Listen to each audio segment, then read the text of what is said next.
Everybody, Varun here from Language Academy, guys. Welcome back to another video. This video is about writing task one for students who are taking IELTS Academic. This video is going to be in Hindi. I've got an English version of this video coming up. So if you don't speak or understand Hindi, do consider subscribing so that whenever I upload the English version of this video, you are the first person to know. और ये video Hindi में होने वाला है. इस video में हम क्या देखेंगे, राइटिंग टास्क वन में क्या क्या करना है, कौन कौन सी मिस्टेक्स अवॉइड करनी है, टेम्पलेट क्या है, वोकैबुलरी क्या है, फ्रेजेस कौन से यूज करने हैं. एकेडमिक आइल्स का टास्क वन का हर एक पॉइंट बताऊंगा, हर एक चीज बताऊंगा, जिन चीजों का आपको ध्यान रखना है. हम स्टार्ट करेंगे टास्क डिस्क्रिप्शन से, फिर देखेंगे मार्किंग क्राइटेरिया क्या है, कि एग्जामिनर क्या देखता है आपके एग्जाम में जब वो आपका एग्जाम मार्क करता है. उसके बाद हम देखेंगे कि हर एक पैराग्राफ का फॉर्मेट क्या है, टेम्पलेट क्या है, कौन से फ्रेजेस कौन से पैराग्राफ में यूज करने हैं और कैसे यूज करने हैं. उसके बाद मैं आपको एक सैंपल टास्क करके भी दिखाऊंगा, जो मैं अपने सभी स्टूडेंट्स को रेकमेंड करता हूँ. जो भी इस वीडियो में बताऊंगा वो एक्सपीरियंस, रिसर्च और बहुत सारे स्टूडेंट्स को पढ़ाने के बाद जो मैंने निचोड़ निकाला है, जिनसे स्कोर आता है, वही सारी चीजें बताऊंगा. तो I request all of you कि आप हर एक चीज नोट डाउन कर लो, पॉज करो वीडियो को, नोट पैड लेके आओ, नोटबुक लेके आओ, पेन रखो, जो भी इंपॉर्टेंट पॉइंट्स हैं, जो भी वोकैबुलरी है, जो भी टेम्पलेट है, जो भी फ्रेज है, लिख लो, ताकि बार बार टाइम वेस्ट ना हो और आप अपना स्कोर फर्स्ट अटेम्प्ट में ले सकें. चलो मैं आपके साथ अपनी स्क्रीन शेयर करता हूँ और हर एक चीज आपको स्क्रीन पे करके दिखाऊंगा, so that you get a better idea. आपको जो भी डाउट होंगे आप कमेंट सेक्शन में छोड़ सकते हो. I try to answer each and everything. Alrighty, let's start.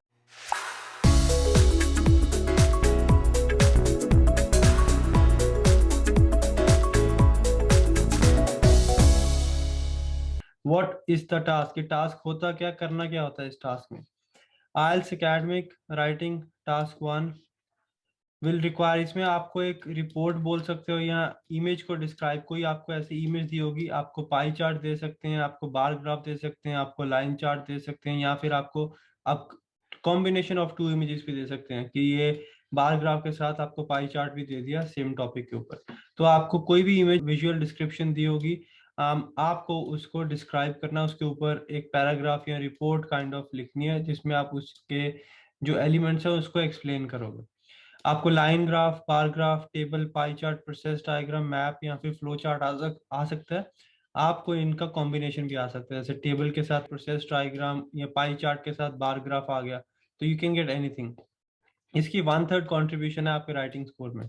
तो जो टास्क टू है उसके अराउंड 6 बैंड स्कोर उसका आता है और 3 बैंड स्कोर इसका आता है. तो this was a task description.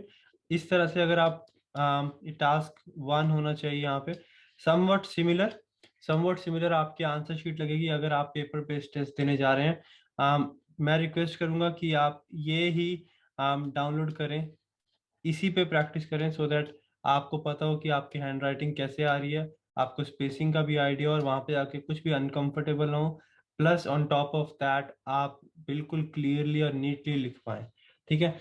अब इसकी मार्किंग कैसे होती है? बाकी राइटिंग टास्क की तरह इसके भी 4 पैरामीटर्स हैं: task achievement, coherence and cohesion. फिर उसके बाद आता है अपना लेक्सिकल रिसोर्सेज और grammatical range and accuracy.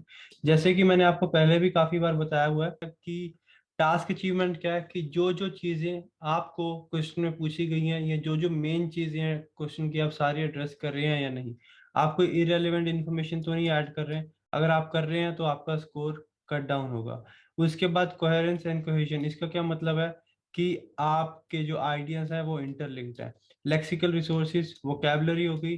Grammatical range and accuracy, कि आप डिफरेंट रेंज ऑफ सेंटेंसेस बना रहे हैं या नहीं बना रहे. प्लस जो भी आप लिख रहे हैं वो ग्रामेटिकली करेक्ट है या नहीं. तो ये 4 पैरामीटर्स होते हैं अपने मेन. कौन कौन से 4 पैरामीटर्स होते हैं? टास्क अचीवमेंट, कि जो पूछा गया है उसको सही से लिख रहे हो, प्लस जो की एरियाज हैं, मेन पॉइंट्स हैं, वो सारे इंक्लूड कर रहे हो या नहीं. कोहेरेंस एंड कोहेजन, इसका मतलब है कि फ्लो कैसा है आपका, आपका पैराग्राफ में आपस में रिलेशन कैसा है, राइट? कि आप कनेक्टर यूज कर रहे हैं, ऐसा तो नहीं लग रहा कि एक सेंटेंस दूसरे सेंटेंस से बिल्कुल रिलेटेड ही नहीं है. तो फ्लो कैसा है और एक स्ट्रक्चर कैसा है, वो चीजें इसमें इंक्लूड होती हैं. फिर आगे आपके लेक्सिकल रिसोर्सेज, इसका मतलब है वोकैबुलरी. आपको एकेडमिक वर्ड यूज करने हैं, आपको रेपिटेशन अवॉइड करनी है. Plus on top of that आपको मेक श्योर करना है कि आप कोई भी इनफॉर्मल लैंग्वेज ना यूज करें. आप कॉन्ट्रैक्शंस ना यूज करें। Plus on top of that आपको 2 से 3 चीजों का ध्यान रखना है कि आपको सिनोनिम्स यूज करने हैं, बट कॉम्प्लिकेट नहीं करना है, ऐसे वर्ड्स नहीं यूज कर देने जिसका मीनिंग ही कोई नहीं बन रहा है। ठीक है। फिर लास्ट में आ जाता है grammatical range and accuracy. Grammatical range का मतलब डिफरेंट टाइप ऑफ सेंटेंसेस बनाए, एक्यूरेसी का जो भी सेंटेंस बनाए वो ग्रामेटिकल पॉइंट ऑफ व्यू से 100% एक्यूरेट और करेक्ट हो। तो this was your marking criteria, but मैं इसको फिर भी इन डेप्थ आपको एक्सप्लेन करता हूँ। टास्क अचीवमेंट क्या है हमारा, 4 से 5 मेन चीज है, मैंने थोड़ा ज्यादा एक्सप्लेन किया, ध्यान रखना। एक तो स्टे ऑन टॉपिक और रेलेवेंट डाटा डालना है, कुछ भी अपनी तरफ से नहीं डाल देना या कुछ भी ऑफ टॉपिक नहीं डालना है। लिखने से पहले 20 मिनट है हमारे पास टोटल, अराउंड 150-160 वर्ड्स लिखने हैं। लिखने से पहले 1 या 2 मिनट प्लान करो कि फर्स्ट ओवरव्यू में क्या लिखूंगा, इंट्रोडक्शन में क्या लिखूंगा, बॉडी पैराग्राफ 1 और 2 में क्या लिखूंगा।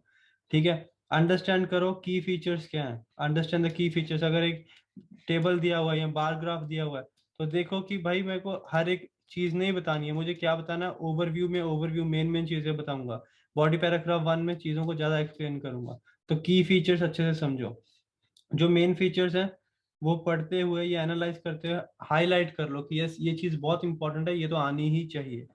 हर एक चीज ट्राई करने इंक्लूड करने की ट्राई मत करो, क्योंकि लेट्स से ये एक आपके पास बार ग्राफ है जिसमें बहुत सारी चीजें दी हुई हैं, राइट। तो इसमें मेन फीचर क्या है कि ये कॉन्स्टेंटली राइज कर रहा है, बट आप ये नहीं बताओगे कि इसमें इतना था इसमें इतना था, हर एक चीज नहीं बताओगे, आप कोई भी 2 मेन चीजें बता सकते हो। तो बहुत इन डेप्थ नहीं जाना, बट मेन चीजों का ध्यान रखना है और एक ओवरव्यू देना, ध्यान रखना है इस चीज का। कोई भी इंफॉर्मेशन अपनी तरफ से मत ऐड करना, जो इसमें नहीं दी हुई वो इंक्लूड नहीं करनी है, ध्यान रखना। Address all the parts of the question. Word count can be around 160, 170, 180 words, but 150 से कम नहीं लिखना। प्लस इसमें कोई कंक्लूजन नहीं लिखनी है, कोई पर्सनल ओपिनियन नहीं लिखना, ध्यान रखना। अकेडमिक राइटिंग टास्क 1, जहाँ पे आपको रिपोर्ट राइटिंग बोल सकते हैं या कोई इमेज डिस्क्राइब करने के लिए बोला जाता है, आपको कोई कंक्लूजन नहीं देनी है, ध्यान रखना इस चीज का प्लीज। फिर आ जाता है कोहेरेंस एंड कोहेजन। क्या मतलब है, मैंने आपको बताया फ्लो, फ्लो है इसका बेसिक मतलब है फ्लो। फ्लो कैसा है आपके पैराग्राफ का, क्या चीजों का ध्यान रखना है। एक तो जो आपके सेंटेंसेस हैं और पैराग्राफ है उनमें रिलेशनशिप होना चाहिए। अब रिलेशनशिप कैसे डेमोन्स्ट्रेट होता है, जैसे आपने एक पैराग्राफ लिखा, नेक्स्ट पैराग्राफ को इससे रिलेट करने के लिए आप वर्ड्स यूज कर सकते हैं, furthermore, to add on. अगर कॉन्ट्राडिक्ट कर रहे हैं हाउएवर, पता है हाउएवर किसके लिए यूज कर रहे हैं कि इसके ऑपोजिट में बोल रहे हैं हम। एक सेंटेंस लिखा, अगले इसमें लेट्स से एक इंसान का नाम लिखते हैं वरुण, अगले में ही लिखो, ही का मतलब क्या है कि मैं वरुण के बारे में ही एक्सप्लेन कर रहा हूँ, तो ये सेंटेंस पिछले वाले सेंटेंस से रिलेटेड है। Boys are playing in the ground, boys are happy नहीं बोलेंगे, boys are playing in the ground they are happy. तो जो सेंटेंसेस और पैराग्राफ हैं वो आपस में रिलेटेड होने चाहिए, प्रोनाउन यूज करो, कनेक्टर्स यूज करो। लॉजिकल पैराग्राफ की लेंथ होनी चाहिए, जैसे इंट्रोडक्शन और ओवरव्यू थोड़े छोटे होंगे, बॉडी पैराग्राफ 1 और 2 थोड़े लेंथी होंगे। ऐसा नहीं कर सकते इंट्रोडक्शन बहुत ज्यादा एक्सप्लेन कर दी, बॉडी पैराग्राफ 1 में कुछ है ही नहीं। फ्लो का ध्यान रखना है, एक फॉर्मेट दूंगा जो आपको फॉलो करना है, वो हम देखते हैं कैसे करना है। कनेक्टर्स और प्रोनाउंस यूज करें जैसे मैंने बताया, लेकिन हर जगह कनेक्टर नहीं यूज करते ना जहाँ पे सेंस भी ना बने। और लिखने से पहले प्लानिंग करनी है कि कितने पैराग्राफ बनाने हैं, कौन से पैराग्राफ में क्या क्या चीजें एड्रेस करनी है और कौन कौन सी चीजें अवॉइड करनी है। अब आ गए लेक्सिकल रिसोर्सेज, जिसको हम बोलते हैं वोकैबलरी। ट्राई करो डिफरेंट वर्ड्स यूज करो, आपको टास्क 1 की हर एक वर्ड दूंगा, कौन सा वर्ड कहाँ पे यूज करना है उसको नोट डाउन कर लेना, लेकिन सेम वर्ड रिपीट करना अवॉइड करो। कई केसेस में सेम वर्ड रिपीट करना अवॉइड पॉसिबल नहीं होगा, क्योंकि कई वर्ड्स के सिनोनिम्स इजीली नहीं मिलते हैं, तो वहां पे आप सेम वर्ड यूज कर सकते हो, बट जहां तक पॉसिबल है आप रेपिटेशन अवॉइड करो। कोलोकेशंस का ध्यान रखो, वर्ड चॉइस आपकी सही होनी चाहिए, ऐसे नहीं है कि आप कोई भी वर्ड लिखी जा रहे हो जिनकी सेंस भी नहीं बन रही। स्पेलिंग्स ध्यान रखना है, प्रूफ रीडिंग करनी है। 20 मिनट है आपके पास लिखने के लिए, 20 मिनट को कैसे डिवाइड करना है, 1 मिनट प्लानिंग के लिए, 12 से 13 मिनट लगाओ। अगर 12 से 13 मिनट का एम रखोगे ना तो 15 मिनट में फिनिश करोगे, और 3 से 4 मिनट प्रूफ रीडिंग। जो आखिरी 3 से 4 मिनट होते हैं यहाँ पे बच्चे ब्यूटीफाई करते हैं अपने आंसर को, आपने भी वही करना है। एक बारी आपका बेस तैयार हो गया, आखिरी 3-4 मिनट आप अपनी वोकैब इंप्रूव कर सकते हो, अपने स्पेलिंग सही कर सकते हो, अपने ग्रामर सही कर सकते हो। तो जो लास्ट 3-4 मिनट है उसमें आपको प्रूफ रीडिंग करनी है। स्पेलिंग्स का ध्यान रखना, कोई वर्ड श्योर नहीं है मत लिखो। यूके यूएस का क्या मतलब है, या तो आप यूके स्टाइल ऑफ इंग्लिश लिखेंगे या यूएस, दोनों को मिक्स मत करो। यूके जो हम इंडिया में यूज करते हैं इसमें हमेशा एस वाले वर्ड्स आते हैं, ऑर्गेनाइज। इसमें क्या आता है, जेड, ऑर्गेनाइज विद जेड। इसमें लॉन्ग वर्ड्स आते हैं, कलर, COLOUR, इसमें आएगा COLOR। तो दोनों में से कोई भी यूज कर सकते हो, लेकिन एक ही करना है। पैराफ्रेज करो, लेकिन इंफॉर्मेशन गलत मत करो, और अगर श्योर नहीं है तो मत लिखो। बेसिक मतलब यही है कि एकेडमिक वर्ड यूज करो, वर्ड्स रिपीट करने वर्ड करो, प्रूफ रीडिंग करो, और स्पेलिंग्स का ध्यान रखो। ग्रामेटिकल रेंज एंड एक्यूरेसी का क्या मतलब है? दो चीजें, एक तो ग्रामेटिकल रेंज है, ठीक है, साथ में है ग्रामेटिकल एक्यूरेसी, कि आपको different type of sentence structure भी लगाने हैं, जिससे ये डेमोन्स्ट्रेट हो कि यस, इस बंदे को प्रेजेंट टेंस में भी लिखना आता है, परफेक्ट टेंस का भी पता है, पैसिव वॉइस का भी पता है, इंटेरोगेटिव सेंटेंस कैसे बनाने हैं वो भी पता है। साथ में जो लिखे वो सही भी हो, ऐसा नहीं कि आपने पैसिव वॉइस लिख तो दिया बट उसमें 10 गलतियां। तो these are two things you need to take care of. एक तो different type of sentences use करो, प्लस मेक श्योर करो कि वो सही भी हो। ठीक है, different type of sentences use करने हैं, बट इसका ये मतलब नहीं है कि हर एक सेंटेंस को अलग लिखने के चक्कर में आप कॉम्प्लिकेट करें और बहुत गलतियां करें। जो आपको मैं फॉर्मेट दूंगा वो फॉलो कर सकते हो, and this that will help you to get your score 120%। Next आ जाता है आपका ग्रामर। ग्रामर एरर्स नहीं होने चाहिए, that's how you will improve your accuracy. ये कैसे अवॉइड करने हैं? आपको मैंने बताया, जहां पे आप श्योर नहीं है मत लिखें। गलत लिखने से अच्छा है मत लिखें, सिंपल सेंटेंस लिखें। पंक्चुएशंस मतलब कोई भी सेंटेंस फिनिश हो रहा है फुल स्टॉप, कोई डिफरेंट फ्रेजेस या क्लॉजेस को, इंडिपेंडेंट क्लॉजेस को आप दो अलग अलग सेंटेंसेस को एक ही सेंटेंस में ज्वाइन कर रहे हो, कॉमा डालें वहां पे। कोई कनेक्टर आ रहा है जैसे फर्दर मोर, उसके आगे पीछे कॉमा डालें। फुल स्टॉप के बाद, क्वेश्चन मार्क के बाद कैपिटल अल्फाबेट से स्टार्ट करें। टेंसेस का ध्यान रखें और एक्टिव पैसिव वॉइस का ध्यान रखें। एक्टिव वॉइस हम नॉर्मली यूज करते हैं, बट मैं रेकमेंड करूंगा एक सेंटेंस पैसिव वॉइस का भी हम बनाएंगे, ताकि हमारी grammatical range and accuracy improve हो। तो ये थी अपनी मार्किंग क्राइटेरिया। मार्किंग क्राइटेरिया में कौन कौन सी चीजों का ध्यान रखना है कि हम टास्क को सही तरह से समझें, सारे एस्पेक्ट्स को आंसर करें, वर्ड्स एकेडमिक यूज करें, रिपीट मत करें, कनेक्टर्स यूज करें, साथ ही डिफरेंट टाइप ऑफ सेंटेंसेस बनाए, रेंज ऑफ सेंटेंसेस बनाए। थोड़े से और टिप्स दूंगा बिफोर वी मूव ऑन। ये मैंने पिछली वीडियो में भी बताया था कि अगर स्पेस नहीं है तो हाइफन मत यूज करो, नेक्स्ट सेंटेंस या नेक्स्ट लाइन में अपना वर्ड लिखो। जैसे ये दो डिफरेंट लाइंस हैं, बच्चे यहाँ पे कोई वर्ड लिख रहे हैं तो आधा वर्ड यहाँ लिख के हाइफन डाल के अगला आधा यहाँ पे डालते हैं। हाइफन नहीं डालना, पूरा वर्ड आप नेक्स्ट में ही लिखें, ध्यान रखें इस चीज का। कोई कंक्लूजन नहीं देनी है, कोई अपनी पर्सनल इन्फॉर्मेशन नहीं देनी है इसमें। ये चीजें ऑलरेडी हो चुकी हैं, don't worry about a conclusion over here. लिखने से पहले विजुलाइज करो कि किस सेंटेंस को किस वे में लिखोगे, ताकि बार बार चीजों को इरेज मत करना पड़े। ये नहीं कि एक सेंटेंस लिखा उसको मिटा दिया, दोबारा एक सेंटेंस लिखा उसको दोबारा मिटा दिया। और जो फिगर टाइप है उसको पैराफ्रेज नहीं करना, बार ग्राफ ही रहेगा, पाई चार्ट ही रहेगा, और कुछ नहीं बोल सकते उसको। अब इसका स्ट्रक्चर क्या होता है, 4 पैराग्राफ बनाने होते हैं हमने इसमें।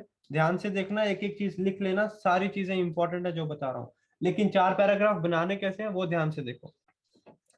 फर्स्ट पैराग्राफ होगी आपकी इंट्रोडक्शन, जिसमें आप बताओगे कि इमेज किसके बारे में इंफॉर्मेशन दे रही है। सिर्फ एक सेंटेंस आएगा इसमें, जिसमें कि जो टॉपिक स्टेटमेंट है या मेन स्टेटमेंट है, जो इमेज के ऊपर आपको दिया गया होता है कि image gives information about oil production in India. तो इसके बाद इसको आप पैराफ्रेज करके लिखेंगे, द इमेज गिव्स इंफॉर्मेशन या depicts information about oil production या production of oil in India, something like that. मैं आपको बताऊंगा कैसे पैराफ्रेज करना। उसके बाद आएगा आपका सेकंड पैराग्राफ, जिसमें अगेन एक से दो सेंटेंसेस आएंगे। ओवरव्यू बोलते हैं इसमें।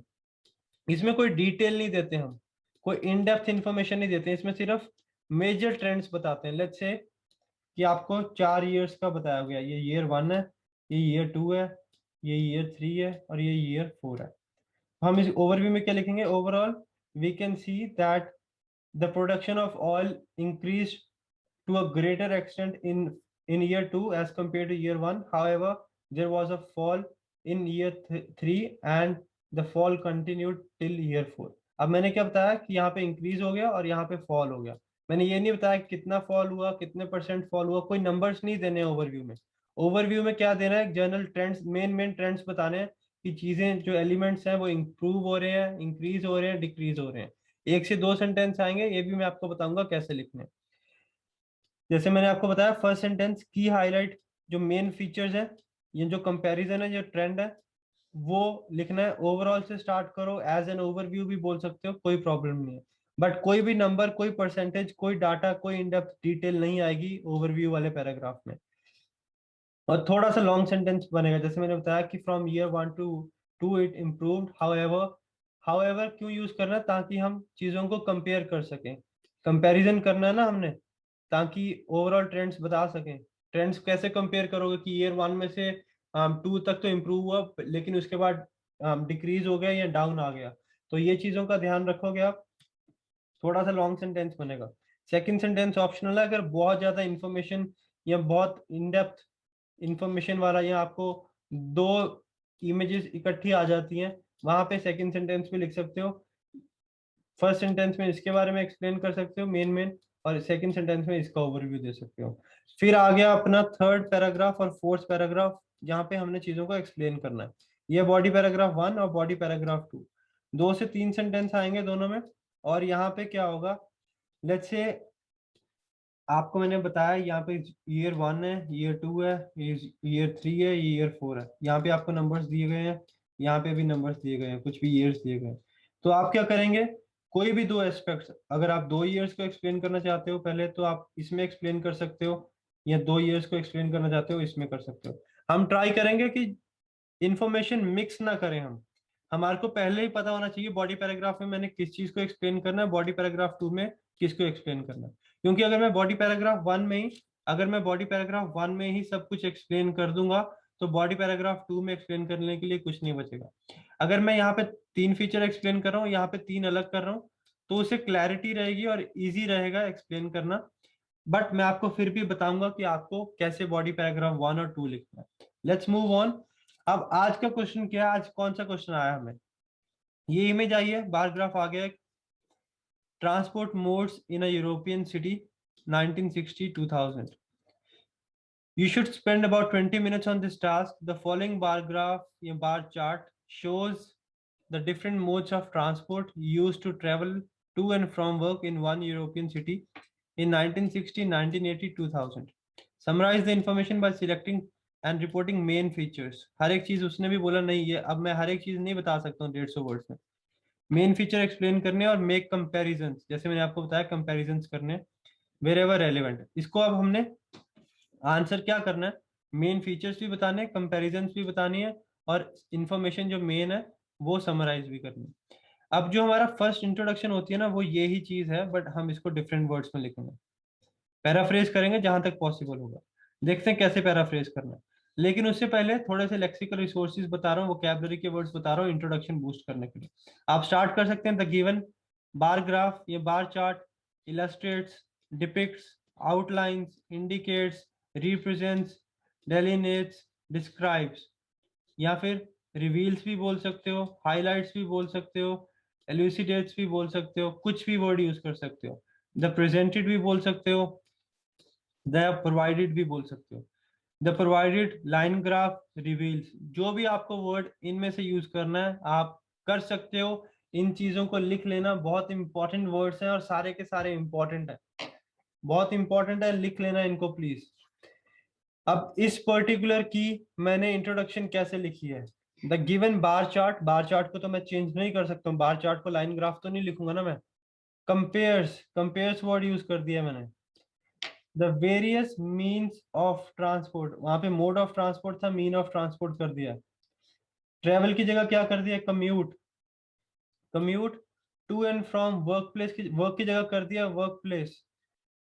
इन one of the cities in Europe, उसने क्या बोला था, in one of the European cities, मैंने क्या कर दिया, in one of the cities in Europe in 3 different years. उसने क्या लिखा था, 1960, 1980, 2000, मैंने 3 डिफरेंट ईयर्स कर दिया है। या आप कर सकते हो इन 4, ओवर द 4 डेकेड्स, कुछ भी लिख सकते हो।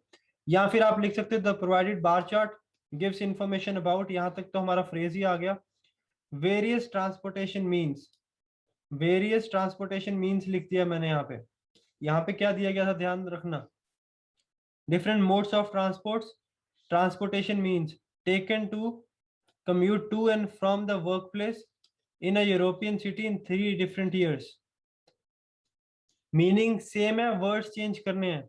अब ये पैसिव वॉइस मैंने आपको बोला, अगर आप यूज कर सकते हैं this is good as well.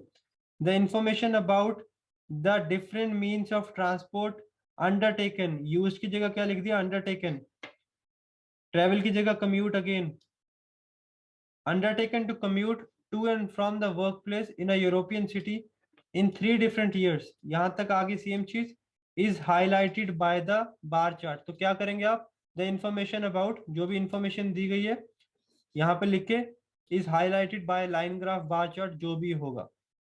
ये थी एक तरीका इंट्रोडक्शन लिखने का।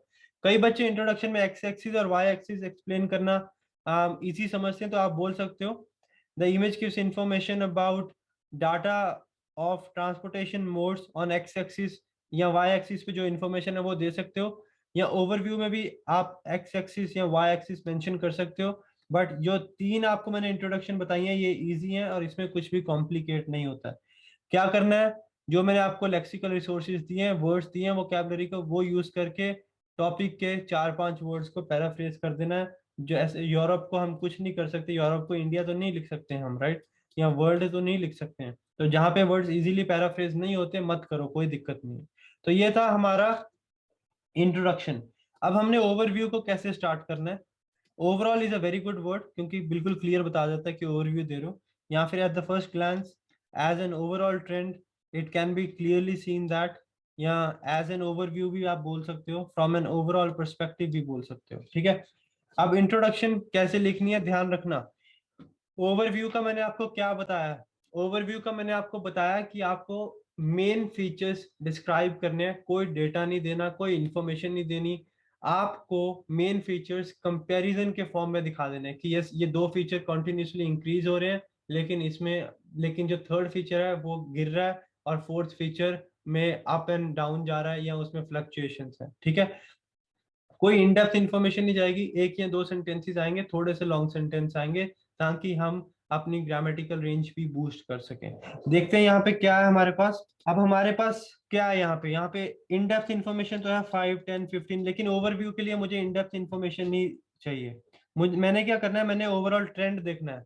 अब ऐसे देखूंगा तो बहुत मुश्किल हो जाएगा। मैं क्या करूंगा, एक ट्रेंड इस चीज का एक्सप्लेन कर दूंगा कि फुट में क्या हुआ, एक इसका बता दूंगा, एक इसका बता दूंगा। फुट में मैं देख सकता हूँ 1960 में बहुत ज्यादा था और 2000 में बहुत कम हो गया, तो इसमें आ गया डाउनफॉल। बाइक में भी डाउनफॉल आ गया, कार में बहुत ज्यादा इंक्रीज हुआ है, और बस पहले इंक्रीज हुई है और बाद में डाउन गई है। मैंने क्या लिखा है, या तो ओवरऑल लिख दो, या टू गिव एन ओवरव्यू लिख सकते हो। It can be seen that, it can be seen that use of bike and people commuting by foot, bike और फुट क्या हुआ है, इन दोनों में सिमिलर चीजें हुई हैं। Commuting by foot fell down over the years, कि ओवर द इयर्स 40 सालों में ये डाउन आ गई चीजें। However, however, therefore, furthermore, but, ये वर्ड्स यूज करने हैं। द इंक्लिनेशन, ये इंपॉर्टेंट वर्ड है, मतलब preference towards car rose dramatically. क्या बोल रहा हूँ, जो लोग बाइक और फुट से जाते थे वो ओवर द इयर्स की पिछले 40 सालों में बहुत नीचे चले गए, लेकिन कार की प्रेफरेंस बहुत ज्यादा इंप्रूव या इंक्रीज हो चुकी है। On the other hand some fluctuations can be observed towards the preference of bus. इसमें कंफ्यूजन क्या होती है, बच्चे इसको भी एनालाइज कर रहे हैं ओवरव्यू के लिए, इसको भी एनालाइज कर रहे हैं कि यार इसके 15 हो गए, इसके 20 हो गए। नहीं, एक एलिमेंट पकड़ो उसका ट्रेंड बता दो, दूसरा एलिमेंट पकड़ो उसका ट्रेंड बता दो, तीसरा एलिमेंट पकड़ो उसका ट्रेंड बता दो, दैट्स इट। तो मैंने क्या बोला है कि बाइक और फुट डिक्रीज हो गए, ये बहुत इंप्रूव हो गया, और इसमें फ्लक्चुएशन है, दैट्स इट। या फिर as an overall trend it can be observe that, यहां तक फ्रेज आ गया हमारा, number of people using bike और वॉकिंग टू वर्क। अब फुट की जगह क्या लिख दिया, वॉकिंग टू वर्क, और बाइक को तो हम बाइक ही लिखेंगे या मोटर बाइक लिख सकते हैं। यूजिंग बाइक और walking to work has gone down significantly, कि जो लोग बाइक और फुट से काम पे जाते थे वो बहुत ज्यादा डाउन आ गया, या लेकिन जो लोग गाड़ी का इस्तेमाल करते थे वो स्काई रॉकेट हो गया, मतलब बहुत ज्यादा इंप्रूव। जब बहुत ज्यादा चीज एकदम से ऊपर जाती है उसको स्काई रॉकेटेड बोलते हैं। ऑल्सो इसी के साथ सम फ्लक्चुएशंस, मतलब ऊपर नीचे, ये ऊपर गया फिर नीचे गया। Some fluctuations can be observe in the number of people taking bus to work, कि जो लोग बस ले रहे थे उनके नंबर में थोड़े फ्लक्चुएशंस हम ऑब्जर्व कर सकते हैं। And that is our overview. Overview में क्या किया, एक से दो सेंटेंस मेन फीचर्स या मेन ट्रेंड्स हमने हाईलाइट कर दिए without any in depth information. अब बॉडी पैराग्राफ 1 और 2 में हमें इन डेप्थ इंफॉर्मेशन देनी है। इन डेप्थ इंफॉर्मेशन का क्या मतलब है, डेटा रिप्रेजेंट करना है हमने। जब भी आप डाटा रिप्रेजेंट करोगे या जब भी आप मेन इंफॉर्मेशन दोगे, वो हमेशा डेटा के साथ बैक्ड अप होगी। अगर मैं बोल रहा हूँ बॉडी पैराग्राफ 1 और 2 में कि बस का नंबर इंक्रीज हो गया या कार का नंबर इंक्रीज हो गया, तो वहां पे मेरे को नंबर्स भी बताने पड़ेंगे कि पहले 20% था, फिर अब अराउंड 35% हो चुका है। यस, मैं ये नहीं कि आपको हर एक नंबर इंक्लूड करना, बट आपको जो भी आप बोल रहे हो कि इंक्रीज हुआ, डिक्रीज हुआ है, स्काई रॉकेट हुआ है, स्टीप फॉल आ गया, उसमें उसको बैकअप करना पड़ेगा नंबर्स के साथ। तो थोड़ा सा इन डेप्थ जाएगा ये। मैं आपको दिखाता हूँ कि मैंने कैसे लिखी है इसकी बॉडी पैराग्राफ 1 और बॉडी पैराग्राफ 2। लेकिन उससे पहले हम देखते हैं कि वर्ड्स कौन से यूज करने, क्योंकि यहाँ पे आ जाते हैं अब एक्सप्लेनेशन। तो उसके लिए हमें हर जगह हम इंक्रीज डिक्रीज तो नहीं यूज कर सकते। अगर आपके सिग्निफिकेंट बहुत ज्यादा चेंज हो रहा है और वो इंक्रीज हो रहा है, मतलब पॉजिटिव चेंज हो रहा है, जैसे पहले 10 लोग करते थे, अब 100 लोग कर रहे हैं, तो आप क्या करेंगे, there is a dramatic increase. अगर 100 पहले कर रहे थे, अब 10 कर रहे हैं, तो ड्रामेटिक डिक्रीज। या फिर कंसिडरेबल राइज या कंसिडरेबल फॉल।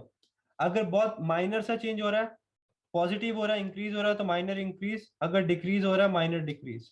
अगर आपने माइनर नहीं यूज करना, आप स्लाइट राइज या स्लाइट फॉल भी यूज कर सकते हो। ग्रेजुअल जंप मतलब कि धीरे धीरे इंप्रूव हुआ है या धीरे से ड्रॉप हुआ है। सडन मतलब एकदम से, एक साल में 10 था, अगले साल में 50 हो गया, तो सडन जंप कर दिया उसने। स्टीप मतलब कि बहुत शार्प। स्टीप क्लाइम मतलब अगेन 1 से 10 या 1 से 20 पे पहुंच गया, तो एकदम से बहुत ऊपर गया। मॉडरेट क्लाइम कि हाँ भी ठीक ठीक गया, बहुत ज्यादा नहीं गया। तो अगर आपकी चीजें इंक्रीज हो रही हैं, तो आप इनमें से वर्ड यूज करके इससे रिलेट कर सकते हैं। अगर चेंज ज्यादा नहीं है तो ये वाला इसमें से कोई भी वर्ड, अगर चेंज ज्यादा तो इसमें से कोई भी वर्ड। अगर डिक्रीज हो रहे हैं तो ये वाले वर्ड्स आप यूज कर सकते हैं। इसकी फोटो ले लेना, लिख लेना, ताकि एग्जाम में कोई कंफ्यूजन ना हो। सिमिलरली थोड़े से और वर्ड्स बता रहा हूँ जो आपको बॉडी पैराग्राफ 1 और 2 में यूज आएंगे। जब ज्यादा चेंजेस नहीं होती, चीजें सेम रहती हैं, तो आप स्टेबल भी बोल सकते हो, आप इट रिमेन द सेम भी बोल सकते हो, इट वाज स्टैटिक बोल सकते हो, इट वाज अनचेंज्ड, या देयर वाज एन इनकंसिडरेबल चेंज, या द एलिमेंट्स वर अनअफेक्टेड भी बोल सकते हो। अब कई बार नंबर्स को हमें रिप्रेजेंट करना पड़ता है वर्ड्स के फॉर्म में। जैसे वहां पर 25% दिया, लेकिन मैं इसको वर्ड्स के फॉर्म में लिखना चाहता हूँ ताकि सेम चीजें रिपीट ना करूँ। ठीक है। अब कई बार क्या होता है कि मैं नंबर्स को एज इट इज लिखने की जगह उसको अपने लेक्सिकल रिसोर्स वो कैब या फिर उसको मोर फॉर्मल और एकेडमिक दिखाने के लिए वर्ड्स यूज करना चाहता हूँ। सबसे पहले तो ध्यान रखें, अगर आपको नंबर श्योर नहीं है, राइट, कई बार ग्राफ में पता नहीं लगता कि ये 50% है, ये 49% है, या 48% है, ये 37 है या 35 है, तो आप उसको अराउंड लिखें। अगर एग्जैक्ट नंबर नहीं दिया है तो अराउंड लिखना बहुत जरूरी है। अगर हमें पता है कि ये 37 और 38 के बीच में है, तो आप उसको 37 लिखेंगे तो वो बिल्कुल गलत है। अराउंड या ऑलमोस्ट या रफली या अप्रोक्सीमेटली या नियरली या नियर अबाउट, ये वर्ड बहुत जरूरी है जहाँ पे हमें डाटा 100% श्योर नहीं है। अगर डाटा 100% श्योर है तो आप सीधा 37 लिख सकते हैं, बट मुझे लग रहा है इसके आसपास है, तो इनमें से कोई वर्ड आना चाहिए। अगर कोई फिगर ज्यादा, जैसे 50 से ज्यादा लग रहा है बट हमें पता नहीं कितना है, तो मैं सिंपली लिख सकता हूँ it is more than 50, greater than 50। अगर 50 से काफी ज्यादा है बट मुझे पता नहीं कितना ज्यादा, तो इट इज वेल अबव 50। अगर 50 की जगह 51 है बट मेरे को नंबर नहीं एग्जैक्टली पता है, 51 की जगह 52 भी हो सकता है, तो इट इज जस्ट अबव 50, 50 से हल्का सा ऊपर है। लार्ज प्रोपोर्शन, अगर आपको एक पाई चार्ट दिया गया है और उसमें आपको ऐसा दिया गया है कि इस एरिया को आपने रिप्रेजेंट करना है, तो आप इसको क्या बोलेंगे, लार्ज प्रोपोर्शन। अगर 50 60 70% से ऊपर है। सेम थिंग इसको मेजोरिटी भी बोल सकते हैं। अगर कम है, 50 से कम है, नंबर श्योर नहीं है, लेस देन 50 या लोअर देन 50। बिलो और जस्ट बिलो में क्या फर्क है, अगर 50 के मार्किंग दी हुई है और यहाँ पे है जो कि अराउंड 45 हो सकता है, दैट्स बिलो। अगर 48 49 49.5 है, that's just below. Small proportion क्या होगा, ये जैसे इतना सा दिया हुआ है आपको, 5-7% विल बी, ये 2-4% will be small proportion. Minority again the same thing, जहाँ बहुत अल्पमत है, ज्यादा बहुमत नहीं है, राइट, कम है। ट्रेंड्स के लिए क्या क्या वर्ड्स यूज कर सकते हैं? एक अपवर्ड ट्रेंड, मतलब कोई चीज इंक्रीज हो रही है, so there is an upward trend. Downward मतलब कोई चीज कॉन्टिन्यूसली डिक्रीज हो रही है। कोई चीज कॉन्टिन्यूसली फॉल कर रही है, आप कॉन्टिन्यूस फॉल या जैसे कॉन्टिन्यूस राइज इंक्रीज के लिए यूज कर सकते हैं। सबसे ज्यादा पॉइंट को क्या रिप्रेजेंट करेंगे? द लोएस्ट पॉइंट कम के लिए, हाईएस्ट पॉइंट इसके लिए। सेकंड हाईएस्ट, सेकंड लोएस्ट जो सेकंड नंबर पे आ रहा है। साइमल्टेनियस इंक्रीज एंड डिक्रीज मतलब इस ये डिक्रीज हुआ, साथ के साथ ये भी डिक्रीज हो गया, तो there is a simultaneous decrease in both of the elements. Percentage अगर बहुत कम है, 1 2 3% है, तो आप स्मॉल प्रोपोर्शन बोल सकते हैं। 25% को अ क्वार्टर बोल सकते हैं, लेकिन 24% है, just under a quarter, just below the quarter बोल सकते हैं। अगर क्वार्टर से हल्का सा ऊपर है, just above the quarter, just more than a quarter, ये slightly more than a quarter भी बोल सकते हैं इसको। 50 से हल्का सा कम है, ऑलमोस्ट हाफ, या रफली हाफ भी बोल सकते हैं। एग्जैक्टली 50% है, एग्जैक्टली हाफ। 50% से काफी ज्यादा है, तो मोर देन हाफ। अगर 55 आ रहा है, 56 आ रहा है, तो मोर देन हाफ। अगर 60 आ रहा है, 65 आ रहा है, तो वेल अबव द हाफ बोल सकते हो। जैसे मैंने 65 60 बोला आपको, well above half. 71 72 73% less than three quarters. 75% को थ्री क्वार्टर्स बोल सकते हैं। 74% को, 74.5 को रफली थ्री क्वार्टर्स। 80% को मोर देन थ्री क्वार्टर्स। 85 को वेल मोर देन या वेल अबव थ्री क्वार्टर्स। 90% जैसे मैंने आपको बोला काफी ज्यादा हो, लार्ज प्रोपोर्शन या मेजोरिटी। 90% को भी आप मेजोरिटी बोल सकते हैं, जरूरी नहीं कि आपको 80 से 90 बोलना, 95 को भी आप मेजोरिटी बोल सकते हो, दैट्स फाइन। ठीक है, परसेंटेज में फिर आप less than, lower than, below, just below. Just below मतलब कि 14, जैसे आपको मैंने बताया 50 मार्किंग पे 49, तो that will be just below. Small proportion minority 1 2 3%। ठीक है, लोअर देन 50 की मार्किंग ये है, और आपको अराउंड यहाँ पे दिया हुआ है, तो this this is lower than 50 या लोअर देन हाफ। तो ये थोड़े से वर्ड्स हैं जो अभी आपको लग रहे होंगे यार बहुत सारे हैं, बट इनको नोट डाउन करना, 3 बार पढ़ना। सारे याद नहीं रहेंगे, बट 2 4 भी आप एग्जाम में यूज करोगे, it will really boost your score. तो इन चीजों का ध्यान रखना। अब आ गया हमारा बॉडी पैराग्राफ 1। सबसे पहले तो बच्चों को कंफ्यूजन क्या होती है बॉडी पैराग्राफ 1 लिखने में, कि उनको ये नहीं पता कि मैंने बॉडी पैराग्राफ में 1 में एक्सप्लेन क्या करना है। कोई बच्चा कह रहा है यार बस कर देता हूँ, फिर कह रहा कार भी कर देता हूँ, फिर साथ में बाइक भी कर रहे हैं। आप अब इसमें क्या करो, शुरू से ही आप 2 एलिमेंट्स या 3 एलिमेंट्स, या आप शुरू से ही एक चीज करो कि टोटल एलिमेंट्स फिगर आउट कर लो। ठीक है, आपको लग रहा है 5 चीजें हैं इसमें, कार, बस, फुट, ट्रेवलिंग बाय फेरी, या एक और चीज है ट्रेवलिंग बाय बोट। 5 एलिमेंट्स है। बॉडी पैराग्राफ 1 के लिए 3 एलिमेंट रख लो, बॉडी पैराग्राफ 2 के लिए 2 एलिमेंट रख लो, फिर सोचो मत। ठीक है, अगर मैं सारी चीजें एक में एक्सप्लेन करना चाहूंगा तो बहुत मुश्किल हो जाएगी। नोटपैड पे ये लिख लो कि बॉडी पैराग्राफ 1 में मैंने ये 3 चीजें एक्सप्लेन करनी है, बॉडी पैराग्राफ 2 में ये 3 चीजें एक्सप्लेन करनी है। उसके बाद कंफ्यूजन नहीं होगी। अब मैं इसमें क्या करूंगा, जैसे यहाँ पे दिया गया 1980, 80 दिया गया, 2000 किया, मैं क्या करूंगा, बॉडी पैराग्राफ 1 में 1960 और 1980 का कंपैरिजन कर दूंगा, और अगले बॉडी पैराग्राफ 2 में इन दोनों का कंपैरिजन कर दूंगा। अब मुझे पता है कि मुझे क्या करना है। अब बॉडी पैराग्राफ 1 के लिए मैं 2000 वाली फिगर देखूंगा नहीं, जो ये स्किन कलर में है या लाइट ग्रे बोल सकते हो, इनको नहीं देखना है मैंने। मैंने इन दोनों का कंपैरिजन देखना है, इन दोनों का कंपैरिजन देखना है, इन दोनों का देखना है, इन दोनों का देखना है। ठीक है, एट द ऑनसेट से आप स्टार्ट कर सकते हैं अपना paragraph. Number of people walking, अब number of people travelling by foot तो नहीं बोलेंगे, मीनिंग नहीं बनेगा। नंबर ऑफ पीपल वॉकिंग, अब मैं ट्रैवलिंग भी नहीं या कम्यूटिंग भी मैंने काफी बार यूज कर लिया, तो मैंने simply the number of people walking dropped to almost half in 1980 as compared to 1960। जो लोग, ये 1960 आ गया और ये 1980 आ गया।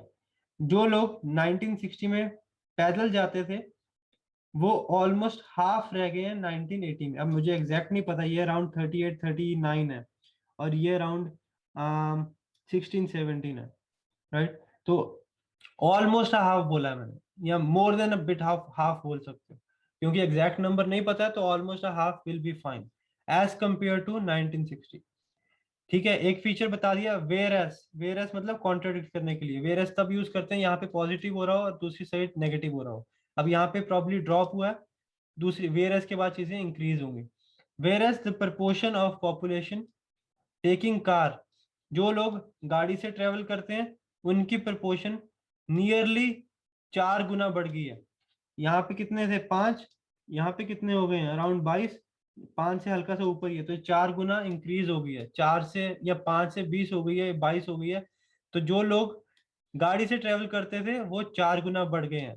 फ्रॉम अराउंड, अब मैंने आपको क्या बोला, आपको डेटा भी देना पड़ेगा बैकअप करने के लिए। फ्रॉम अराउंड 6, अराउंड बोला है, 100% नहीं पता मुझे। From around 6% in 1960 to almost 23% in the year 1980। क्या किया यहाँ पे, फुट का बता दिया कि ये फॉल हुआ, वेयर एज कार इंक्रीज हुई। इंक्रीज ये कितना, हाफ ड्रॉप हुआ, और ये 4 टाइम्स इंक्रीज हुआ। और साथ में मैंने आपको फिगर्स दे दिए, श्योर नहीं थे तो अराउंड अप्रोक्सीमेटली, नियरली, रफली, अप्रोक्सीमेटली यूज किया। ऑन द अदर हैंड, इसी के साथ अब मुझे बाइक और बस का भी बताना है, क्योंकि फुट और कार का तो बता दिया। On the other hand, preference for the bike also faced a downfall of 5% इन 1980। यहाँ पे आप रफली भी लिख सकते हैं, नियरली भी लिख सकते हैं, ऑलमोस्ट हमने 1-2 बार यूज कर लिया। जो बाइक है उसकी प्रेफरेंस, जो लोग प्रेफर करते हैं बाइक, वो भी 5% से डिक्रीज हो गया 1980 में, as compare to the last time period. अब मैंने 1916 नहीं लिखा क्योंकि वो काफी बार लिख लिया, तो मैंने सोचा कोई और वर्ड लिख दूं, as compare to the last time period. जो बाइक है वो भी अराउंड 5% ड्रॉप हो चुका है 1980 में एज कंपेयर टू 1960। हाउएवर, यहाँ पे अब डिक्रीज हुआ है, हाउएवर के बाद क्या होता है, ऑपोजिट चीज होती है, यहाँ पे इंक्रीज होना चाहिए। अगर यहाँ पे डिक्रीज होता तो यहाँ पे आप यूज करते ऑल्सो या further more, a decrease of रफली 9%, बट यहाँ पे इंक्रीज हुआ, यहाँ पे डिक्रीज हुआ, तो हाउएवर कॉन्ट्राडिक्टिंग वर्ड्स आएंगे। हाउएवर, हाउएवर का बेसिकली मतलब है हालांकि। However, an increase of roughly 9% was observed in the bus as a medium of transport। अब बस में क्या हुआ है, बस में 1960 से 1980, यहाँ पे अराउंड 18 है, यहाँ पे 25 हो गया, राइट, 7-8-9% इंप्रूव हो गया, जो भी है figure. An increase of roughly 9% was observed in the bus as a medium of transport, as more people prefer to travel by bus in 1980 as compared to the year 1960। क्या लिखा है कि जो बस है वो भी इंक्रीज हुआ है अराउंड 8-9% से, क्योंकि ज्यादा लोग प्रेफर कर रहे हैं 1980 में बस यूज करना एज कंपेयर टू 1960। अगेन, पहले मैंने बताया कि जो लोग चल रहे थे वो ड्रॉप हुआ, और जो कार है वो 4 गुना बढ़ गया, यहाँ पे नंबर्स भी बता दिए। जो बाइक है वो भी लोग कम यूज कर रहे हैं, लेकिन जो बस यूज कर रहे हैं वो काफी इंक्रीज हुआ, क्योंकि ज्यादा लोग प्रेफर कर रहे हैं बस में चढ़ना। अब हमने बॉडी पैराग्राफ 1 में सब कुछ मिक्स नहीं किया, क्लियर बताया कि 1960 और 1980 को एक्सप्लेन कर रहे हैं भाई।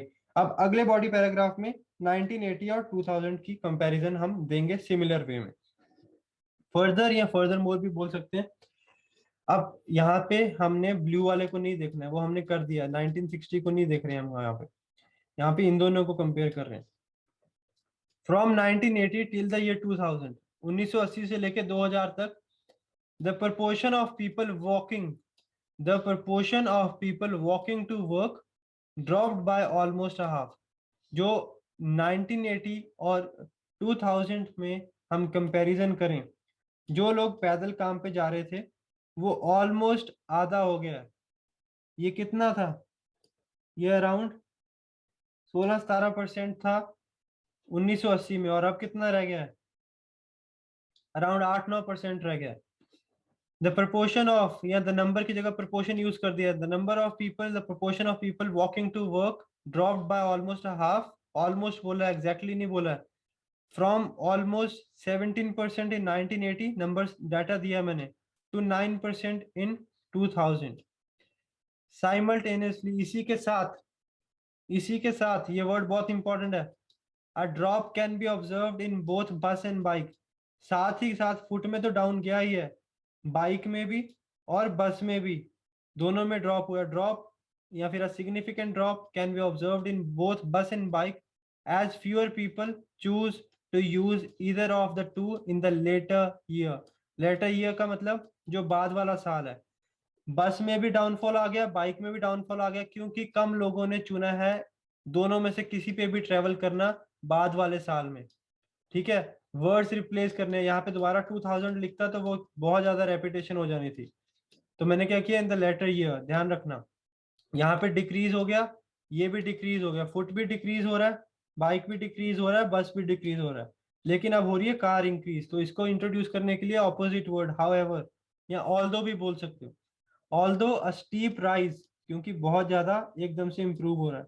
अ steep rise can be observe in the use of cars, जो कार का यूज है उसमें बहुत सिग्निफिकेंट या बहुत ज्यादा या एकदम से काफी इंप्रूव हुआ है। एज द कैटेगरी यूज कर दिया मैंने कार को रिप्रेजेंट करने के लिए। इंक्रीज बाय ऑलमोस्ट 18%, कितना था यहाँ पे, 22-23 था, यहाँ पे 40 हो गया ऑलमोस्ट, तभी मैंने एग्जैक्टली नहीं पता 40 को, almost 18%। increased by 18%, making it the most preferred mode to travel to and from work, क्योंकि ये सबसे हाईएस्ट भी है। आप बोल सकते हो taking it to the highest point among all the other modes of transport, या फिर ऐसे भी बोल सकते हैं कि ये इतना इंक्रीज हुआ कि ये सबसे ज्यादा प्रेफर्ड मोड ऑफ ट्रांसपोर्ट हो गया लोगों का काम पर जाने के लिए और काम से आने के लिए। अगेन यहाँ पे हमने इन दोनों का कंपैरिजन किया, ये भी डाउन गया, ये भी डाउन गया, ये भी डाउन गया, लेकिन ये काफी इंप्रूव हो गया। That is it, we are done with the explanation. कोई कंक्लूजन नहीं आएगी।